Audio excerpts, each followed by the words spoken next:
આ દુનિયામાં 3 અવસરને હરખના ગણવામાં આવ્યા છે કે કંકણ બંધન. એક તો દીકરાના લગ્ન હોય, જેનો પુત્ર પરણતો હોય એ બાપના હરખનું કોઈ માપદંડ ન કાપી શકે.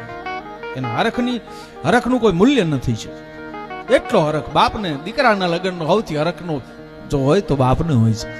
કંકણ બંધન રણ જીતણ. દીકરો છે એ કોઈ યુદ્ધ જીતે. યુદ્ધ એટલે પરીક્ષા, યુદ્ધ એટલે સંઘર્ષ. સંઘર્ષમાંથી પાસ થઈને ઉત્તીર્ણ થઈને નીકળે, હોરો નીકળી જાય અને બાપને જે હરખ થાય એ વાત જુદી હોય છે. કંકણ બંધન રણ જીતણ અને પુત્ર વધાયું સાવ. દીકરાની ઘેરે દીકરાનો જન્મ થાય અને પછી એની આંગળી પકડી અને પોતરાને રમાડતો હોય દાદાને જે હરખ હોય છે ને, આ 3 અવસર માણસના જીવનના સર્વશ્રેષ્ઠ હરખના અવસર કીધા છે. આનાથી મોટો હરખનો અવસર. હા, પછી માણસ સુખી હોય તો એનો હરખ વ્યક્ત કરવાનું માધ્યમ જુદું હોય.